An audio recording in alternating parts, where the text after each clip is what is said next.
Right. Now, in this section or in this video, we're gonna be covering a section of gametogenesis. So let's write it down. Gametogenesis. Now, what is gametogenesis? Gametogenesis basically is a process whereby the body or gonads produce gametes, right? Depending on which gender it is. If it's in a female, they will produce basically ovum and or ova many, and then in males they will produce sperm cells. So basically, if we break down this word gameto coming from the word gametes, right? And genesis is to create or to produce. Ne? To create. So the creation of gametes. Ne? There's two types of gametogenesis, as I've already mentioned. There's two types. The first one is spermatogenesis. Your spermatogenesis. Just like gametogenesis, spermato coming from the word sperm is the creation, and then genesis creation of sperm cells. Yeah? So basically, creation or production of sperm cells. Then it happens where? Location in the testes, as we've discussed in the previous lesson. This happens in the testes, yeah? With the influence of testosterone. Final product, sperm cells. And then the second one will be your oogenesis. Oogenesis.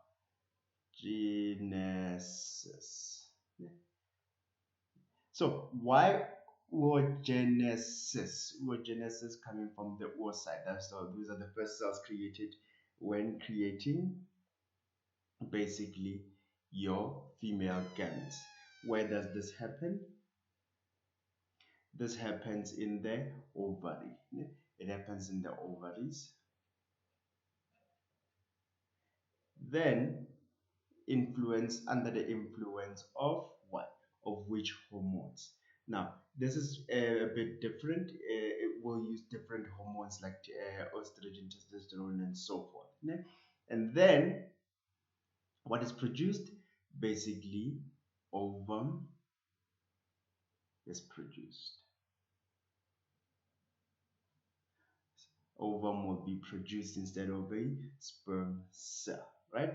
So that is basically what is being produced. Right? Good. Now, but today I don't want to focus on oogenesis much. I want to focus on spermatogenesis.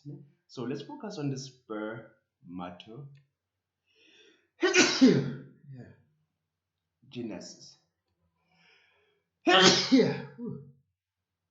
Damn. So, spermatogenesis, as I've already discussed, is the production of sperm. Yeah.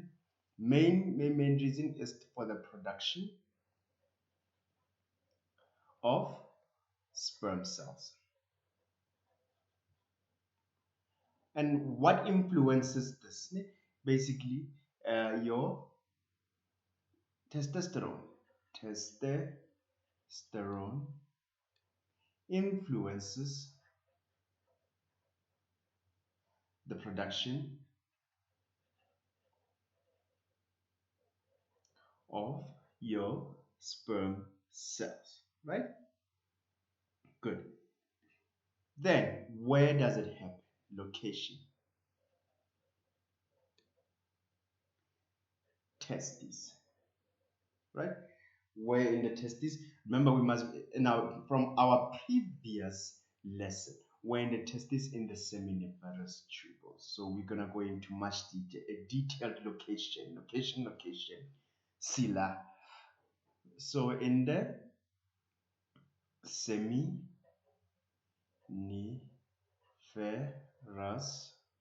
tubules. That's where they are created, right? So that is the location. So it's important to know the hormone that is involved during spermatogenesis, then the location of spermatogenesis. So the process is outlined as following. Under the influence of testosterone, basically your diploid germinal cells basically will start dividing up until we end up with 4 haploid spermatids. But we'll get down to that. So when we are creating these gametes, you need to remember the following. When you are creating these gametes, at the end of this production, we're going to end up with 4 haploid cells. What does that remind you of? It reminds you of meiosis. These haploid cells are going to be genetically different. However, they each are going to contain. So each at the end of spermatogenesis, each of the 4 haploid cells will contain the following.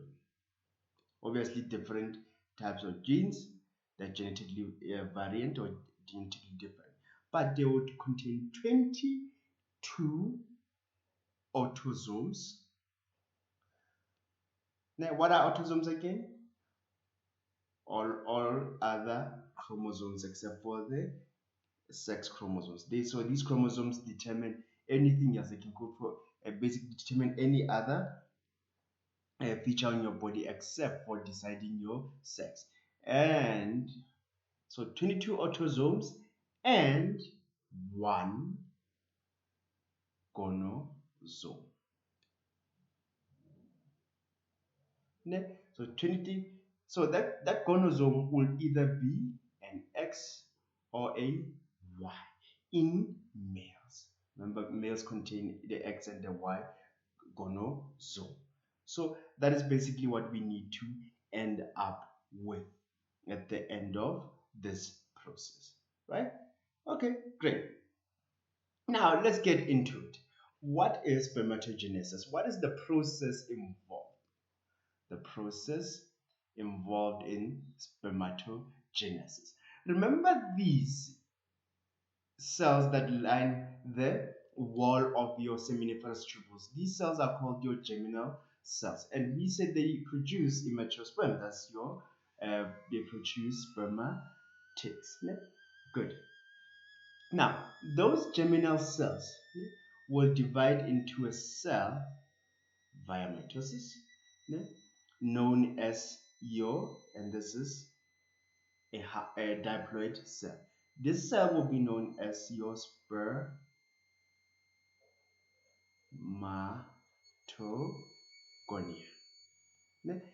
So there's a series of divisions that take place during this process. So your germinal cells, now here I was just summarizing in the previous lesson. Now we are scrutinizing the process. Germinal cells produce spermatogonia. And then your spermatogonia will produce another haploid cell. Well, let's make it the same size. Another diploid, not haploid, another diploid cells. Now, this is known as your primary, the primary means first, spermatocyte. Spermatocyte. Right? And this process happened under mitosis, right? That's why it is still haploid. This is a mitotic division. So we from here to here, basically, we're still under mitotic division. Now,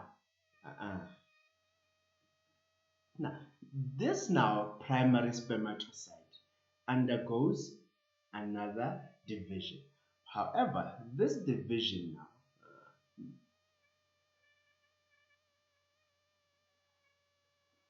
this division is no longer a mitotic division. It is now a meiotic division. So it undergoes meiosis 1. 1. We are very familiar with meiosis 1. Meiosis 1 that will produce 2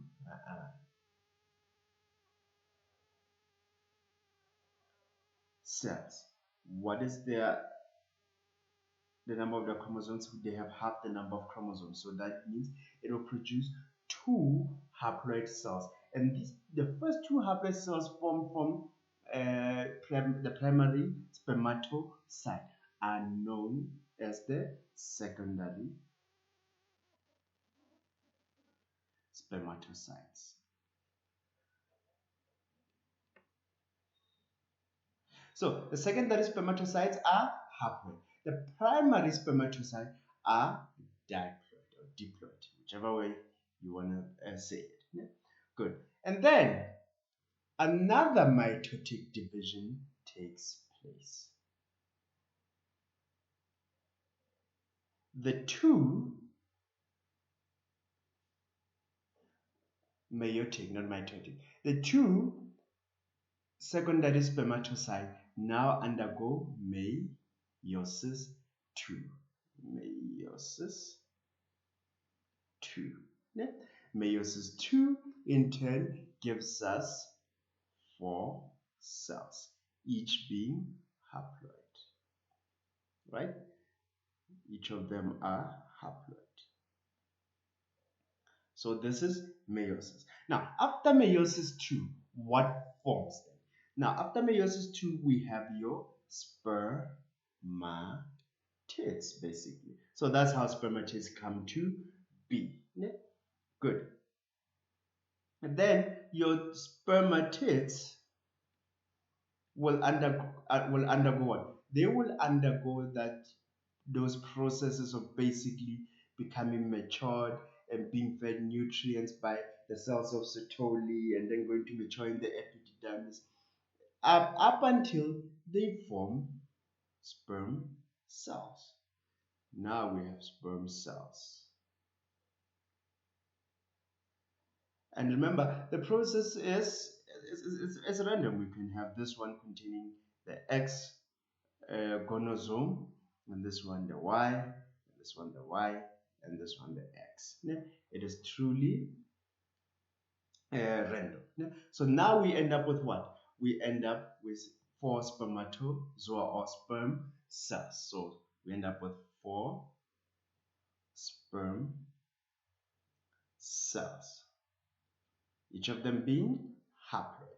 So basically, this is just basically the short, a short explanation of what your spermatogenesis would actually look like. Remember, one of the most important things is basically to know that where does it happen in the testes. Where in the testes is seminiferous tubules, and then so the seminiferous tubules are lined with germinal cells, and the germinal cell will divide via mitosis to give rise to a spermatogonia. Spermatogonia will further undergo a mitotic division into another diploid cell called the primary spermatocyte. This is still where? This is still in the seminiferous tubules. And remember, this will not happen without the production from the cells of Leydig, the production of testosterone, yeah, which basically influences the spermatogenesis. Then, after that, you need to know that after the second mitotic division, the primary spermatocyte now undergoes meiosis, the first meiotic division, and then after the first meiotic division, now we have 2 haploid cells, which are called the secondary spermatocytes, and then the second meiotic division produces 4 spermatids, which will further mature into 4 sperm cells. Each of them will contain 22 autosomes, so each, let's just edit here, each have 22 autosomes and 1 gonosome, whether it be an X or a Y chromosome, so that when they fertilize, the female, it creates a certain gender. Ne? If the if the sperm cell that carries the Y chromosomes fertilizes the ova or all carry X chromosomes. So it will be a boy child. If the X one, if the one carrying the X chromosome fertilizes the ovum, then it will be a female offspring. And that is spermatogenesis in a nutshell. So the reason I'm doing this immediately after we do the topic on the male reproductive system, I feel like the male reproductive system is still fresh in your brain. So basically, you can link what we have been saying to the male reproductive system, right? Great. Now, the sperm, now lastly, the sperm cell.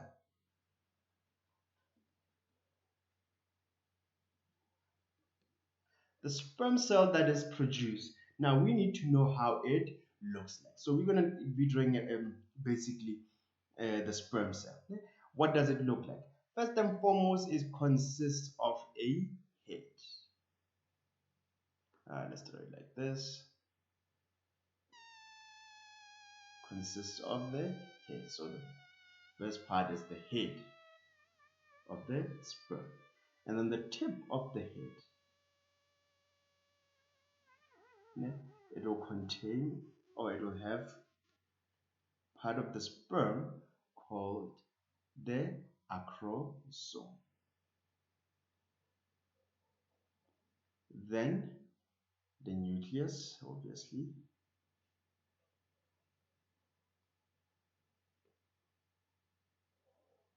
Then it continues.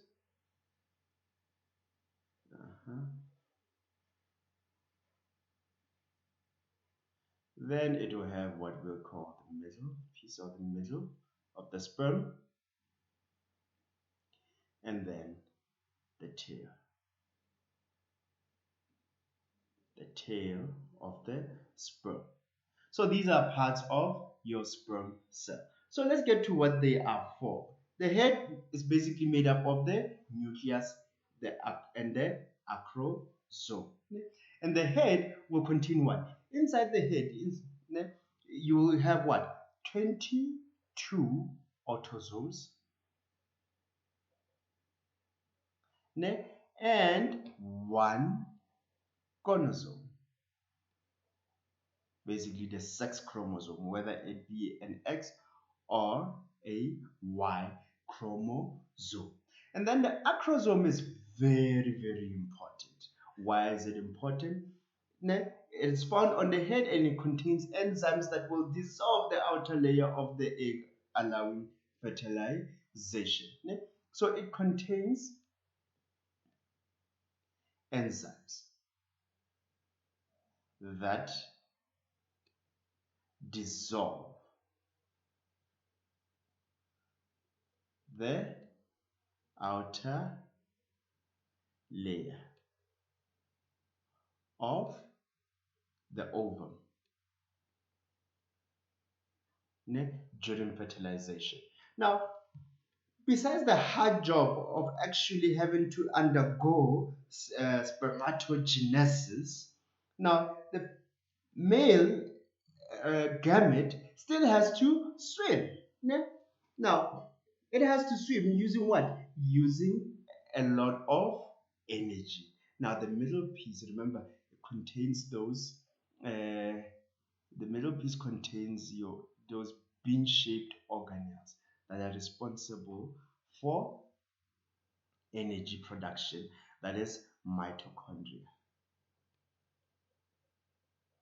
So the middle piece contains a whole lot of mitochondria. So those mitochondria provide energy for basically the tail that allows movement. The tail is for swimming. And where does it get its energy? It gets its energy from the mitochondria. So when it comes across the ovum in the fallopian tube, when it sees the ovum, it's like, yes, I found you. Then what happens? The acrosome releases those enzymes which will dissolve the outer layer of the ovum, and then deposit there, basically the chromosomes, and then fusion of the two nuclei happens. So basically, that is the function of the acrosome, to basically uh, give the sperm a way through the outer layer of the ovum. So that is your sperm and all its different functions, which concludes our lesson now on the whole male reproductive system. We've even looked at how the sperm cell is formed during gametogenesis.